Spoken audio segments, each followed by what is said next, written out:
Dieu, moi qu'a béni. Jeudi, c'est un grand jour.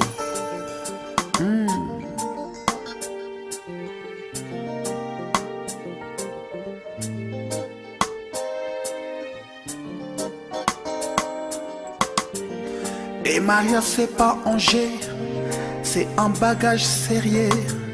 Le mariage est sacré et c'est travail bon Dieu.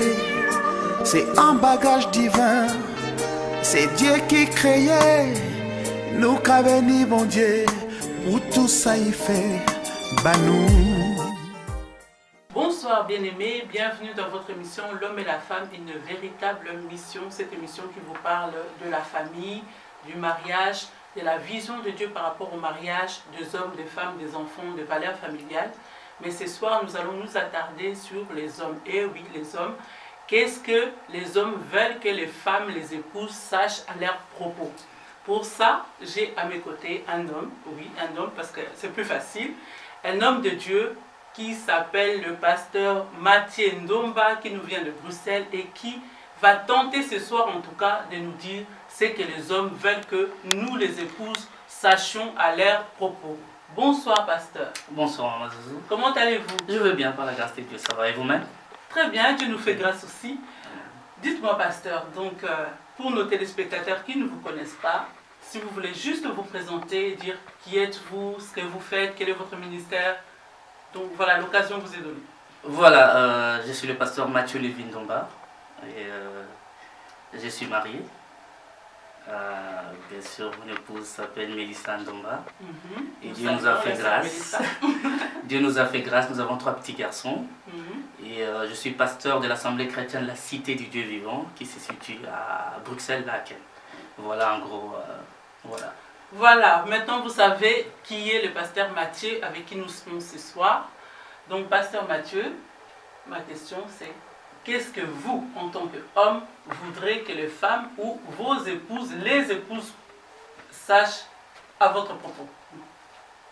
En fait, à mon avis, c'est un sujet énorme, un grand sujet. Ouh là là, ça promet. Qui nécessite le débat. Mais je vais essayer d'épingler quelques éléments en fait afin de pouvoir aider nos téléspectateurs. En tout cas, les éléments essentiels parce que on doit savoir qu'est-ce que les hommes attendent de leurs épouses, qu'est-ce qu'ils veulent, qu'est-ce que nous ne savons pas en tant qu'épouse, qu'est-ce que vous ne savez pas en tant que femme. Le pasteur Mathieu est le représentant des hommes ce soir. Il va essayer de... Je suis moi-même homme, donc marié de surcroît, donc j'ai vu la vie de couple depuis bientôt 8 ans. Donc je sais au moins comment ces choses fonctionnent également. Donc s'il y a un point qui est important, à mon humble avis en tout cas, et ces points suscitent toujours de débats, dans tout le mariage, partout où on en parle, il s'agit bien sûr de la soumission. Et à mon avis, un homme aime une femme qui lui est soumise. Et la soumission suscite beaucoup de débats et il y a certains hommes de Dieu ou certaines personnes, certains chrétiens qui ont essayé de diluer un peu le sens de la chose pour ne pas choquer. Et il y en a qui essayent d'amplifier la chose pour pouvoir, voilà, je ne sais quoi faire. Mais la soumission n'est pas une mauvaise chose. Donnez-nous d'abord la définition de la soumission. La soumission, il y a une définition que beaucoup de gens donnent. Et je suis d'accord avec cette définition-là qui disent la soumission, une femme soumise, c'est une femme qui est sous la mission de son mari. Et j'irai même plus loin parce que le dictionnaire dit il est sous la puissance, il est sous l'autorité de son mari. J'aime bien cette définition. Non, c'est pas une esclave. Ça n'est pas du tout une esclave et je vais le démontrer tout à l'heure. Parce que la Bible, dans les dictionnaires, il est dit ceci. La soumission, c'est une disposition à obéir. Donc, l'homme s'attend à ce que sa femme soit disposée, soit d'abord disposée à obéir. Qu'il y ait cette disposition-là dans les chefs de sa femme. Quand il demande un truc, que la femme soit disposée. C'est-à-dire qu'il y a une certaine docilité. La docilité, c'est aussi une disposition à se laisser diriger. C'est ce que l'homme attend en fait. Et c'est quelque chose qui est difficile dans le milieu chrétien aujourd'hui. Parce dans le milieu chrétien, dans le monde. Dans le monde en général, tout à fait. Dans le milieu chrétien, n'en parlons même. Dans le monde, n'en parlons même pas. On est dans le milieu chrétien. Donc c'est quelque chose qui est délicat, qui est difficile à avaler. C'est devenu une notion indigeste pour nos sœurs aujourd'hui. Parce que je crois que c'est mal présenté. Mais je vais essayer de voir dans les livres de 1 Pierre, au chapitre 3, versets 1 à 6. La Bible nous dit que les femmes doivent être soumises à leur mari. Et ça pousse plus loin en nous disant qu'une femme peut, si elle a un mari à la maison qui ne croit pas à la parole, à travers la soumission, son mari peut se convertir au Seigneur. Vous vous rendez compte de l'importance de la soumission. La soumission peut amener un homme à donner sa vie au Seigneur. Et à changer radicalement. À passer de la mort à la vie. Tout à fait. La soumission. C'est-à-dire pour moi, c'est la première des notions, la notion la plus importante. Et toujours dans le même livre, dans le même passage biblique, on est en train de on nous a donné, on a cité d'autres femmes qui ont fait ça, et on a ressorti une femme. Laquelle? Et la femme qu'on a ressortie, il s'agit bien de Sarah. On a ressorti Sarah. Et en analysant cela, d'ailleurs j'ai analysé ça avec mon épouse à la maison, et on a constaté que Sarah en fait n'était pas une esclave. Quand vous lisez la Bible, Sarah était une femme de caractère. Cette femme qui, lors de la séparation avec Lot, a obéi de rester avec son mari dans le désert de Canaan. Quelle obéissance cette femme avait. Et la Bible déclare que nous, toutes ces femmes d'aujourd'hui, ont comme mère Sarah. Donc Sarah est notre référence. Tout à fait. Et la référence des sœurs. C'est-à-dire que quelque part... Mais on peut, pardon pour ne pas vous couper, pasteur. Oui. Sarah est bien sûr notre référence en tant que chrétienne, mais comme vous l'avez si bien dit au départ, donc cette question de la soumission pose problème même dans les églises. Il y en a qui en font trop, il y en a qui en font moins. Oui. Et donc, il y a certaines femmes qui pourraient dire, comme on entend parfois lorsqu'on parle de la Bible, ah oui, mais Sarah, à l'époque, c'était normal. Mais aujourd'hui, il y a l'indépendance, aujourd'hui, il y a l'émancipation. Aujourd'hui, la femme a toute sa place. Donc, est-ce qu'elle doit nécessairement être soumise? Elle doit, parce que c'est une obligation biblique. Je parle aux femmes chrétiennes aujourd'hui. Oui, donc, vous savez que dans la Bible, il y a des choses qui sont indigestes. On sait que c'est difficile, mais nous disons Amen parce que c'est la parole de Dieu. Gloire au Seigneur. Donc voilà, nous mettons tout en œuvre pour accomplir la parole du Seigneur. J'aimerais poursuivre un peu avec Sarah. Sarah accepte de rester dans le désert avec son mari. Vous croyez que si Sarah, cette femme dont la Bible dit qu'elle était soumise, arrive à dire à son mari, une femme esclave, peut dire à son mari, va vers Agar? Du tout, je ne pense jamais. pas. Donc c'était une femme qui parlait, qui donnait son point de vue. Malgré la promesse qui a été dite par le Seigneur, Sarah arrive à convaincre son mari d'aller vers Agar. Peut-être parce que la promesse tardait. Et la même Sarah, parlons de la promesse qui retardait, la même Sarah, Maman Zouzou, arrive. Un matin, il se réveille et dit à son mari, dit, chasse cette servante-là et son fils. Oui, vous croyez qu'une femme... Voilà. Mais la Bible dit qu'elle était soumise. Vous vous rendez compte? Donc, la soumission n'a rien à voir avec l'esclavagisme. La soumission, c'est une disposition à obéir. Cette disposition-là n'empêche pas à la femme de pouvoir émettre son point de vue, de pouvoir donner ses idées également, parce qu'il a toujours sa fonction d'aide quelque part. Donc, les hommes aiment bien une femme qui est soumise, qui est docile. Voilà. Et la notion de la soumission va toujours avec la notion du respect. Car la Bible dit que c'est par respect que quelqu'un comme Sarah a appelé son mari mon Seigneur. Voilà. Donc c'est quelque chose de très important à mon avis. Et que nos sœurs, même quand c'est difficile, nous fléchissons nos genoux, nous prions. Parce que le mari attend cela. Attend cette disposition-là à obéir. C'est-à-dire, il n'empêche pas qu'il y ait discussion. Pas dispute, mais discussion. Il n'empêche pas qu'il y ait discussion, qu'il y ait échange. Mais le mari veut sentir dans son mari, veut voir dans sa femme plutôt, cette disposition, à ce que quand il y a, voilà, on n'arrive pas à trouver le point commun, que la femme dise, ben voilà, je fais ce que, voilà. C'est cette obéissance-là. Donc voilà, mes sœurs, vous avez entendu, la soumission, c'est simplement être sous l'autorité de son mari. C'est être donc être Cette sous la disposition mission, là à obéir. sous la mission Voilà. et être disposé à obéir. Donc, quand vous vous soumettez à votre époux, vous n'êtes pas du tout esclave et ne vous sentez surtout pas diminué. Ça n'a vraiment aucun rapport. C'est le monde aujourd'hui qui a un peu transformé les choses, mais ce que Dieu voulait, c'est que on ne soit pas, que les épouses en tout cas ne soient pas des esclaves de leur mari, mais simplement sous la mission.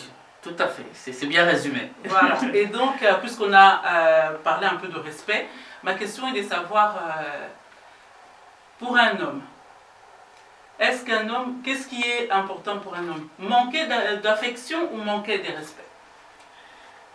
Vous savez, l'affection dans la vie d'un homme, tout homme en a besoin. Femme, homme, je dis homme en général. S'il devait choisir. Voilà. S'il devait choisir, à mon avis, les respects. Parce que les respects, c'est quelque chose de très très important. Je vais donner un exemple.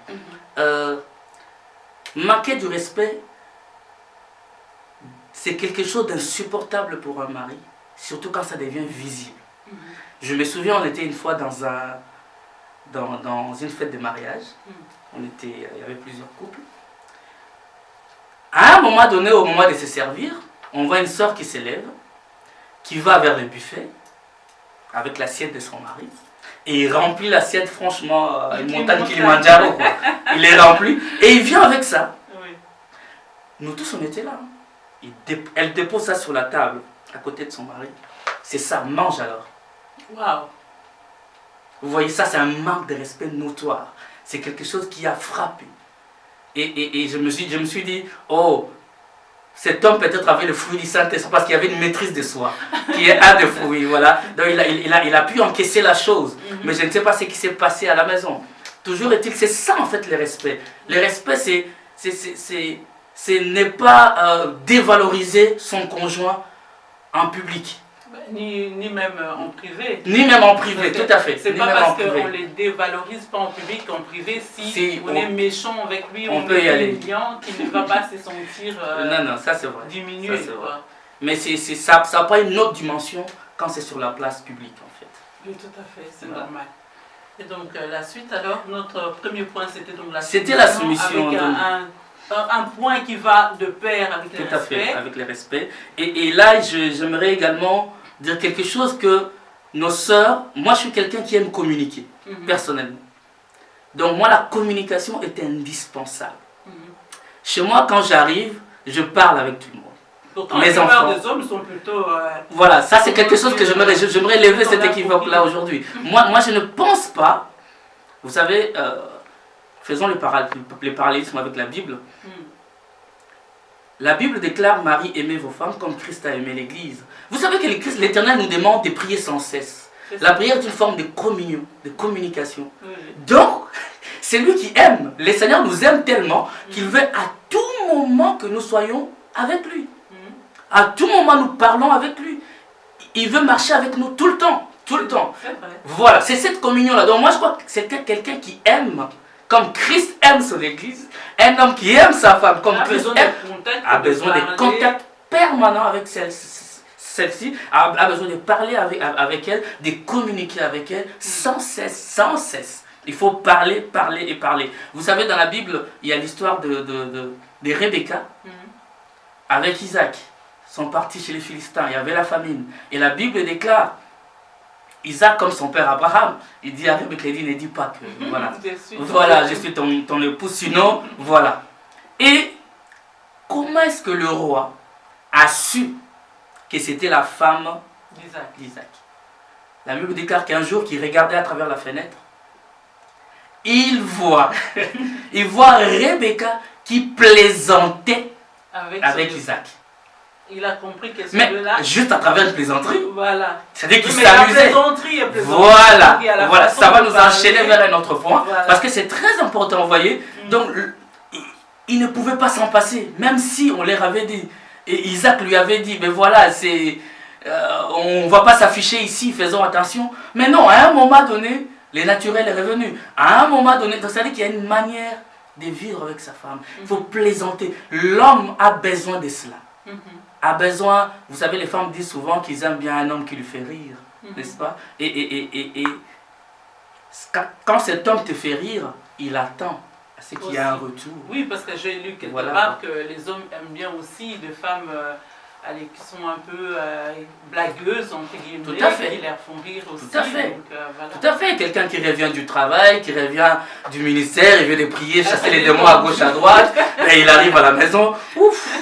Voilà. Un peu de détente. Voilà, cette plaisanterie-là est bienvenue dans un couple parce que ça détend. Vous savez, moi et ma femme, et beaucoup de gens attendent être dans le mariage pour commencer à communiquer. Non, non. La communication commence même dans les fiançailles. Surtout Surtout même. c'est déjà difficile quand on est fiancé, qu'on ne communique pas. Moi, je me souviens quand on était fiancés à l'époque.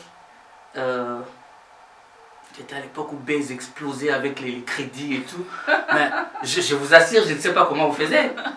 On passait toute la nuit au téléphone. Elle parlait avec sa maman, elle était quand même au téléphone avec moi. Donc j'entendais sa conversation. Elle rentrait à la cuisine, on était au téléphone. J'ai travaillé la nuit à l'époque. Mais ça c'est souvent parce que quand les gens sont amoureux au début, on dit toujours qu'ils passent beaucoup de temps ensemble. D'ailleurs, les époux, les épouses, c'est souvent les épouses qui se plaignent en disant « Ah, quand on était fiancés, ah, il m'appelait tout le temps, quand on était ici, il faisait ça. » Et depuis qu'on est mariés, les téléphones ne sonnent même plus. Oui, ça c'est ça en fait, ça ce n'est pas normal. Ce n'est pas normal que cette vision, cette marche-là s'arrête quand on rentre dans le mariage. À mon avis, c'est quelque chose qui doit être entretenu, qui doit être réellement les socles aussi du couple parce que ça détend l'homme. Quelqu'un qui ne dit pas la vérité, par exemple, essaie de parler avec lui aujourd'hui, demain, après-demain. À un moment donné, il va se contredire, en fait. Donc, le fait de parler, ça a un point bénéfique aussi, par le fait que l'homme va s'ouvrir et s'attend aussi à ce que sa femme s'ouvre. À mon avis, les hommes, nous voulons une femme qui aime plaisanter, qui aime parler, qui aime s'amuser, qui est naturelle, qui n'est pas fausse en tout cas. Et c'est cette histoire de Rebecca et Isaac, c'est dans le livre de Genèse, plutôt chapitre 26 au verset 28. Okay. Il est clairement dit là-dessus. Donc n'hésitez pas mes sœurs, vous avez entendu, hein, si vous avez un mari en tout cas ça c'est moi. Ben oui voilà, mais bon, comme la plupart des hommes sont plus ou moins un peu renfermés, du moins c'est les clichés. Hein.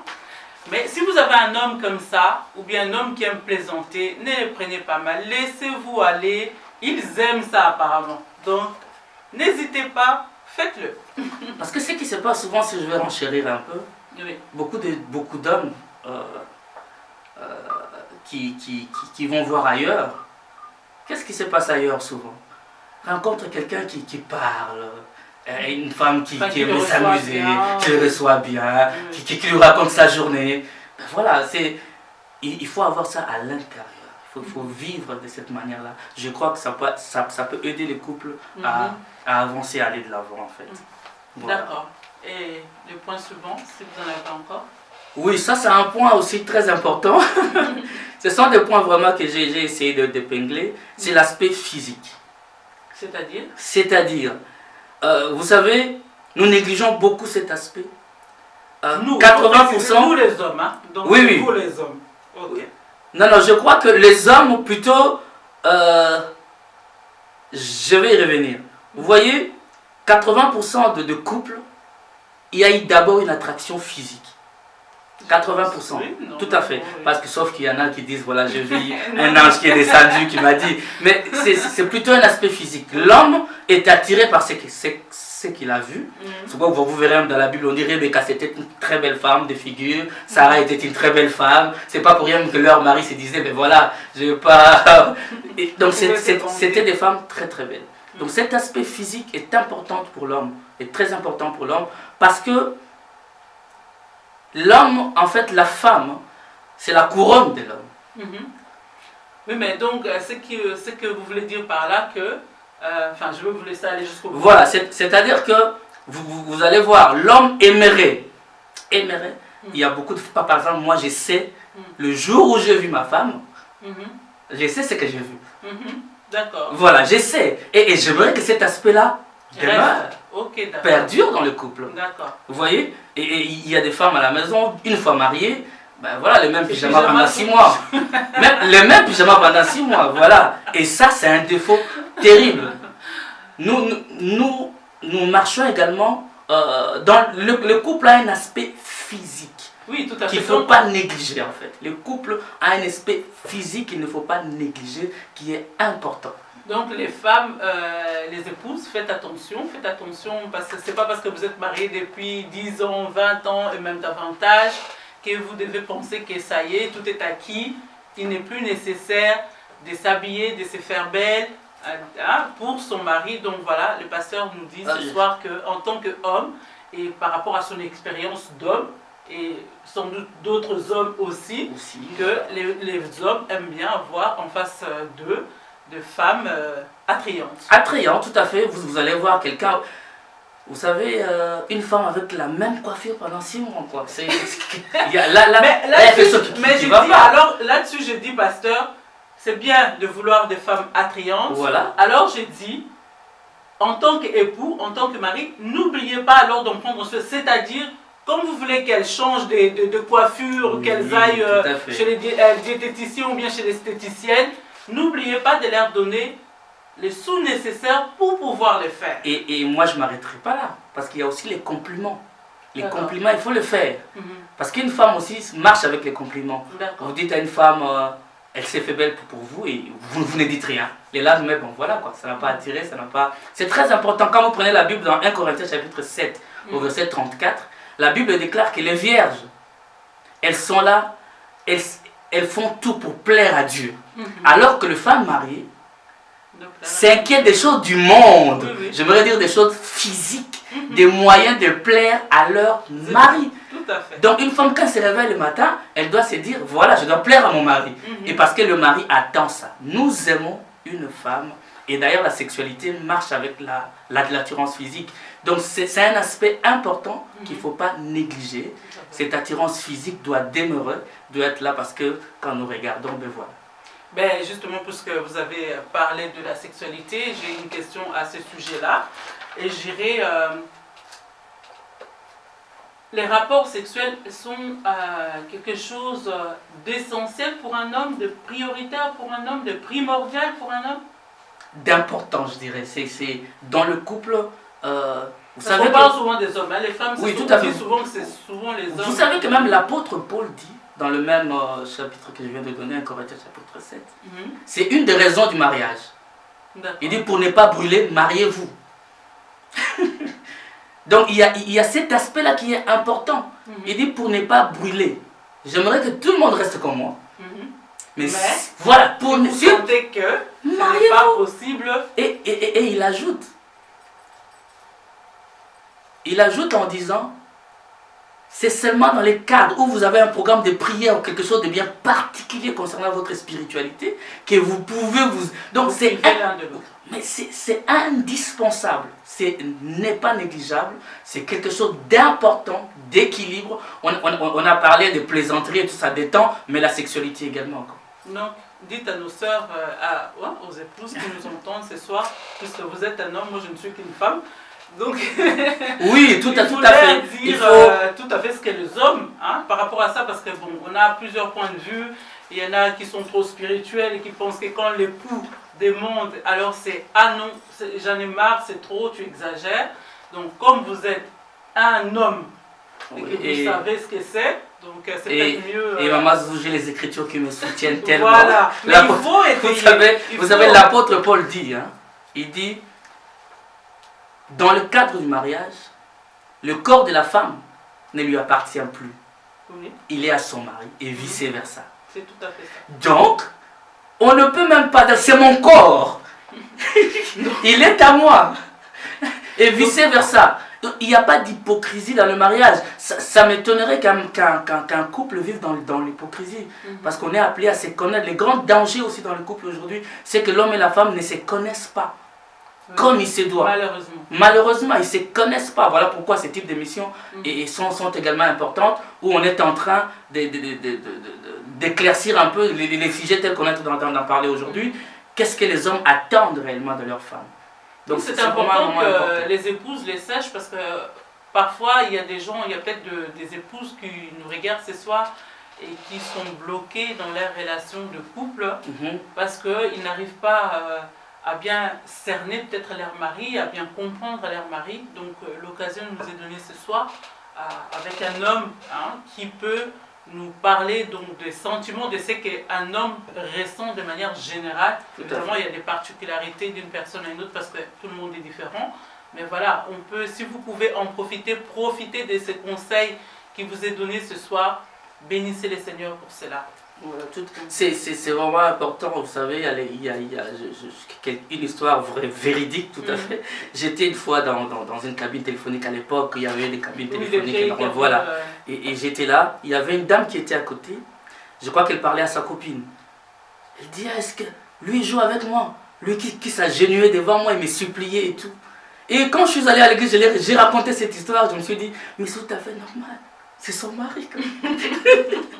Il n'y a pas d'hypocrisie là-dessus. S'il y a quelqu'un chez qui on peut s'agenouiller, demander pardon, mais c'est sa femme. Donc c'est quelque chose de naturel. Un besoin physique qui est là, on ne peut pas les cacher. On est naturel vis-à-vis de sa femme, on doit y aller. Et sans pour autant vouloir voiler la face. Et tout à fait, c'est vice-versa. Donc c'est vraiment important de les savoir que cet aspect physique dont on parle, cette attirance physique, introduit la notion de la sexualité.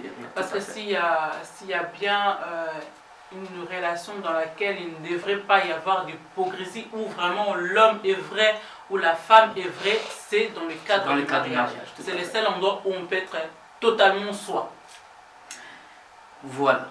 Donc si je peux ajouter un autre point, voilà. C'est les hommes, nous n'aimons pas du tout une femme légère. C'est-à-dire la légèreté, la légèreté est dans plusieurs domaines en fait.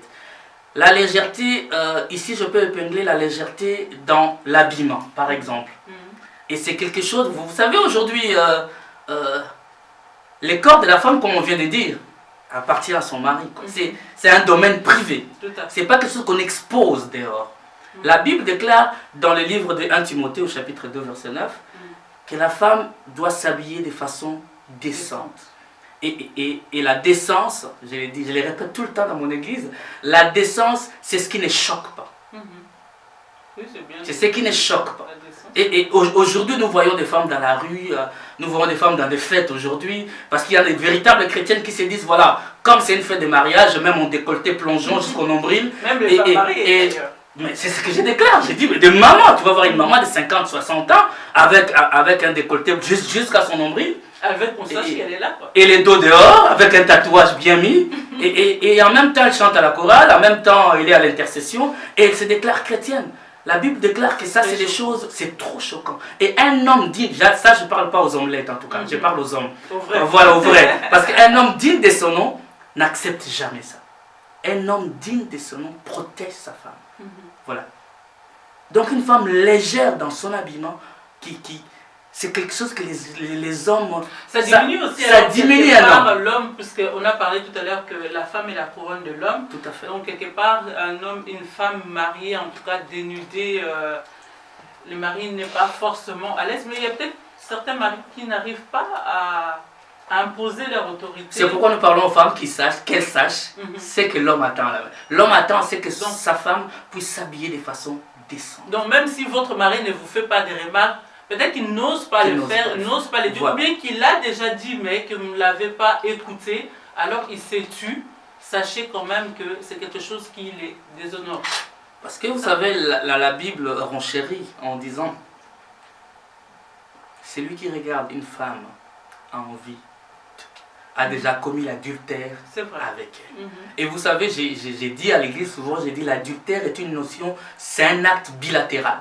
C'est pas un acte unilatéral, quelque part. Mais ça, c'est tout à fait ça. Donc, tout à fait vrai, donc si ma soeur, toi qui me suis, si par ta façon de t'habiller, si par ta façon d'être, que tu as conduit l'homme à tomber dans ça, tu es aussi coupable que cet homme. Donc c'est quelque chose, notre éternité en dépend même.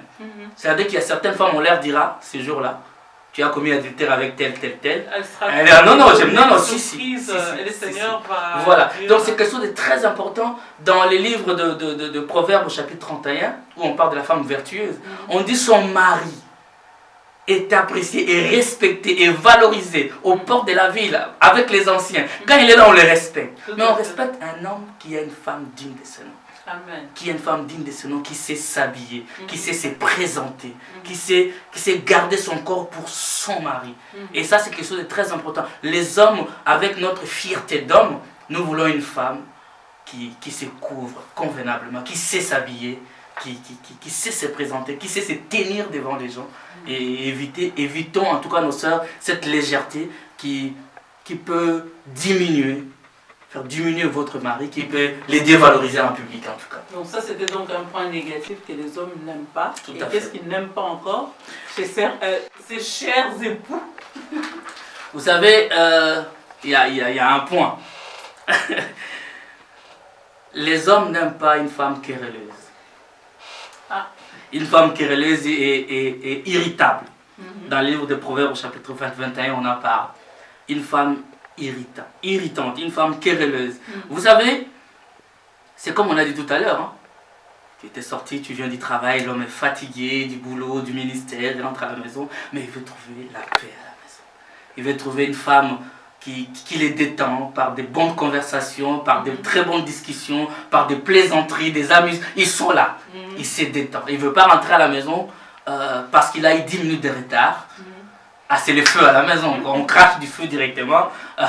Non, ça c'est une femme. Il n'a même pas le temps. On l'attrape déjà. Il n'a même pas le temps. Dans beaucoup de couples d'ailleurs, c'est plus l'homme. La femme n'enlève plus la veste de son mari, ce sont les enfants. Et voilà, tout ça c'est des choses que nous devons faire attention. Une femme querelleuse, la Bible dit, vaut mieux habiter en plein désert que de partager la demeure d'une femme querelleuse. Vous imaginez cela? Donc j'aimerais être véritablement solitaire, souffrir de ma solitude, que de partager la demeure d'une femme très mal accompagnée. Tout à fait. Il y a des femmes qui parlent beaucoup. Et il y en a qui s'en vantent en fait. Vous savez, parler beaucoup, la Bible déclare... vous savez, dans la discussion aujourd'hui, dans beaucoup de couples, il n'y a pas de discussion en fait, il y a des disputes. Moi j'ai déjà vu un couple que je connais, et où l'homme en fait, mais dans ce couple-là, c'était l'inverse en fait. C'était la femme qui aimait discuter, de projets sur la table. Et l'homme était à bout de souffle en fait. C'est quelqu'un qui n'avait pas d'argument, qui n'avait pas de point de vue à émettre. Et quand la femme donnait des arguments, des points de vue pour que les couples soient consolidés pour des projets, comme il n'en avait plus, il s'est fâché. Et bien, il devenait un boxeur à la maison. Mais voilà. Parce qu'on est à bout de souffle, on n'a plus d'arguments.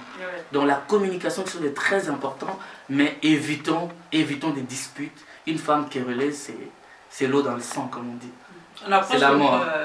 Donc tout doucement de notre mission. Tout à fait. Si vous avez encore un point négatif, en tout cas, que les hommes n'aimeraient pas, et moi j'ai encore une ou deux questions à vous poser. J'aimerais juste ajouter quelque chose. Les hommes, en fait, n'aiment pas une femme. Ça, c'est vraiment une image négative qu'on a donnée de la femme. On nous a toujours appris qu'une femme, c'est quelqu'un... Une femme, c'est une pleurnicheuse.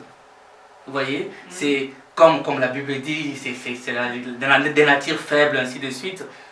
Mais moi, je dis souvent une femme, moi j'aime une femme qui est porteuse de solutions, en fait. Qui est porteuse de solutions. Et là, il y a un exemple frappant qui est celui de Séphora. Moïse a omis de circoncire son fils Gershom. Et qu'est-ce qui s'est passé en ce moment-là? Elle s'est levée. Elle a sauvé son foyer. Et voilà une femme. Une femme, c'est quelqu'un d'actif. C'est quelqu'un qui est en mouvement. C'est quelqu'un forte. Qui se lève tôt le matin, comme on parle de la femme vertueuse. C'est une courageuse. Des décisions quand il faut. Quand il faut les prendre. Quand il faut les prendre. Elle s'est levée au bon moment. Elle a pris la bonne décision au bon moment. Alors que la Bible déclare que le Seigneur était énervé de savoir que voilà, Moïse a omis de faire cela. De la même manière, on peut parler d'Abigail qui a aussi sauvé son mari face à David. Tout à fait. Qui a eu un bon sens et qui a un peu calmé le jeu. Ce sont ces femmes-là dont on a besoin, des femmes qui savent parler, des femmes qui savent, qui ne sont pas tout le temps... des femmes de bon sens. De bon sens. Ici, vous avez une femme porteuse de solutions, c'est vraiment la fonction d'aide dont la Bible nous parle. Une femme est une aide. C'est pas dès qu'il y a un problème, on croit que la femme c'est... Vous savez, le jour où j'ai vu, la première fois, mon aîné est venu au monde, je voyais ma femme, voilà, vous la connaissez aussi, je me disais, mais une force qu'elle a dégagée lors de l'accouchement. Je me suis dit, je ne saurais pas faire ça. C'est du surnaturel. C'est quelque chose du surnaturel. Ah ben, je vais rebondir sur ça. Et quelque part, je me suis dit, non, la femme n'est pas une pleurnicheuse, c'est pas... Non, la femme peut apporter des solutions. Et heureusement, chez moi, j'ai celle qui apporte des solutions et c'est vraiment une grande bénédiction. Ah ben, nous bénissons votre épouse, hein. Sois béni. Et donc, ben, puisqu'on parle, donc, on a parlé donc, que les hommes n'aiment pas les femmes faibles, entre guillemets, mais les femmes doivent savoir se mettre... en courage, mais se mettre en position, prendre des décisions quand c'est nécessaire. Alors moi j'ai lu dans un magazine où il était, enfin ce sont des statistiques qui ont été faites, que souvent les hommes se sentent intérieurement faibles et vulnérables. Voilà, vulnérables. Et que l'antidote à ces sentiments de vulnérabilité est le soutien. Est-ce que c'est vrai? Le soutien de son épouse, un homme, et que de manière générale les hommes se sentent très très faibles mais que très vulnérables plutôt, intérieurement. Hein. Donc ils peuvent paraître forts, mais au fond, je ne veux pas dire de bébé, mais bon voilà, au fond. Non, c'est tout à fait vrai à mon avis. C'est vrai, non, mais vous en tant qu'homme, hein, de votre expérience d'homme, est-ce que c'est important le fait d'être soutenu, d'avoir le soutien de votre épouse, est quelque chose qui vous donne un sentiment de sécurité ou bien vous met en confiance? Ça me met énormément en confiance. J'ai servi Dieu en tant que célibataire et je les sers en tant que marié, je vois la différence en fait. Vous savez, quand je l'ai dit tout à l'heure, on va prier à gauche, à droite, on va prêcher la parole, et quand tu rentres à la maison, s'il n'y a pas ces soutiens-là m'est indispensable. En venant ici, j'ai reçu un texto du chéri, que le Seigneur soit avec toi. Ce sont des soutiens dont on a besoin. Ça réconforte l'homme dans son intérieur, se disant que je ne suis pas seul. Amen. Tel que je suis là, j'ai un soutien. Je peux commettre une erreur, quelqu'un va arranger mon erreur. Quelqu'un va remettre les choses à leur place parce que c'est quelqu'un qui me connaît et c'est ma femme. Et c'est quelque chose de très important. Trouve le bonheur. Voilà. C'est vraiment une aide, c'est un soutien. L'homme qui dira qu'il n'a pas besoin de ces soutiens-là, je crois qu'il n'a pas encore compris l'essence du mariage en fait. Ah, ok. Si on était complet, on ne nous aurait pas donné un soutien. Ben voilà. Le Seigneur est bon, il est bon. Donc voilà, j'ai une dernière question avant de clôturer cette émission. La dernière question concerne donc la responsabilité de l'homme dans les cadres, dans les besoins familiaux. Donc la question est, est-ce qu'un homme doit pourvoir aux besoins de sa famille? Est-ce que c'est une obligation? Est-ce que c'est un fardeau qui lui est naturel? Ou bien c'est simplement, non, tous les hommes, ils ne sont pas obligés de pourvoir leurs besoins. Qu'est-ce que la Bible dit? Vous savez, je suis très sévère en cette matière-là, très très sévère. Et Adam et Ève, quand ils ont chuté dans le jardin, quand le Seigneur est venu, il a dit à la femme qui accouchera avec douleur, il a dit à l'homme, tu mangeras à la sueur de ton front. L'homme est appelé à subvenir aux besoins de sa femme, de ses enfants, de son foyer. C'est une obligation biblique. J'ai toujours dit ceci, la femme n'a pas l'obligation de travailler, mais l'homme a l'obligation de travailler. C'est une obligation.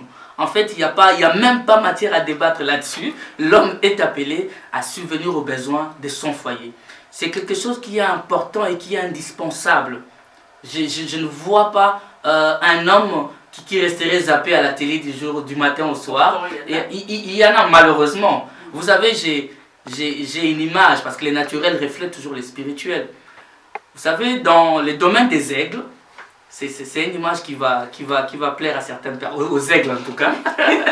C'est les aigles nous regardent. Quand la femelle est en chaleur, quand la femelle a besoin de l'homme, ou l'homme a besoin, plutôt, le mâle a besoin de la femelle, les aigles montent en fait. Et la femelle va chercher un brin d'arbre ou une feuille et elle monte dans les airs. Et quand elle va dans les airs, le mâle qui a besoin de lui, il le suit dans les airs. il la suit dans les airs. Et là, dans les airs, qu'est-ce qui se passe? Les mâles croient que ça y est, c'est bon. Non, non. La femelle lâche la feuille. Ah, donc le mâle doit aller chercher. Ben oui. Il faut du le mâle descend maintenant. Il prend la feuille et il remonte avec la feuille. Pour montrer sa force. Pour montrer sa force à sa femelle. Et il la donne. Mais il croit que c'est bon, ça y est. Non, non, non. La femelle reprend la feuille. Elle monte encore. Plus haut. Dans une autre dimension. Et il dit, si tu me veux. Parce que moi, je ne veux pas avoir des enfants faiblards, fainéants. Non, non. La sémence qu'il y a en toi doit être une sémence forte. Montre-moi tes capacités. Et en ce moment-là, elle monte encore. Et elle attend à ce que le mâle la suive. Tout à fait. Et le mâle suit parce qu'il a besoin de sa femme. Et il croit que ça y est. Non, non. Elle lâche. Et cela peut se faire des heures et des heures. Donc il faut être persévérant. Elle est en train de tester son mari. Son futur mari. Entre guillemets. Voilà. Donc c'est une scène pour dire à nos sœurs. Là je parle aux sœurs. Le mariage, il te faut un homme qui, lorsqu'il va neiger dehors, il est capable de sortir, d'aller travailler. Pour t'apporter à manger, t'apporter, s'occuper de ton foyer. C'est quelque chose de très important et c'est capital. C'est une obligation pour l'homme de travailler, mais ce n'est pas une obligation pour la femme de travailler. Mais elle peut travailler parce qu'elle est une aide, mais ce n'est pas une obligation biblique, en tout cas. Voilà qui est dit.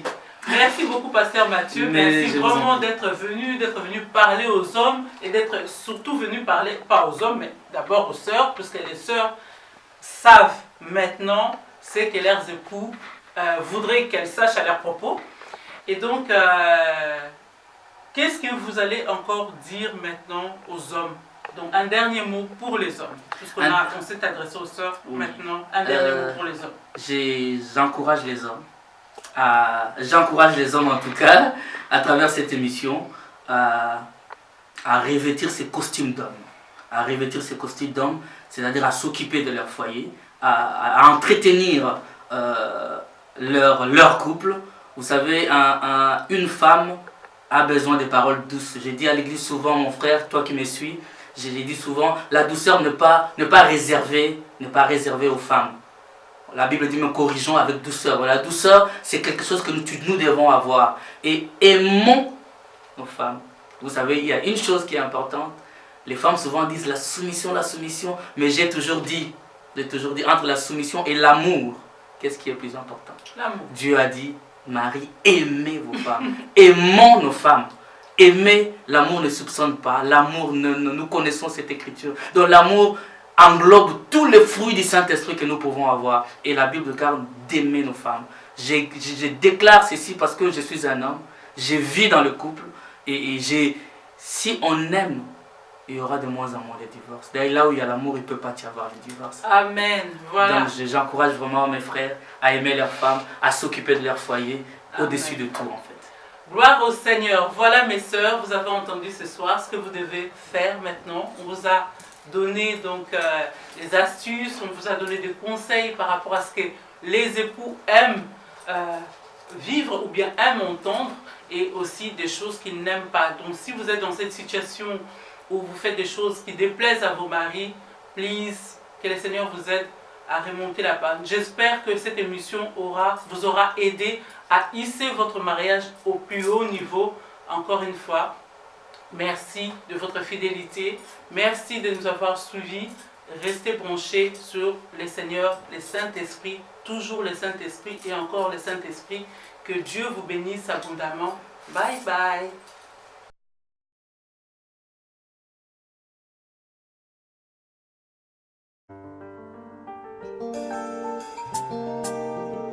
Bon Dieu, moi qu'a béni.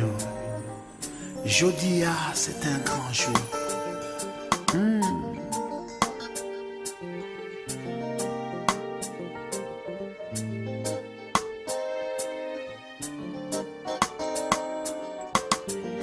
Les mariages c'est pas un jeu, c'est un bagage sérieux.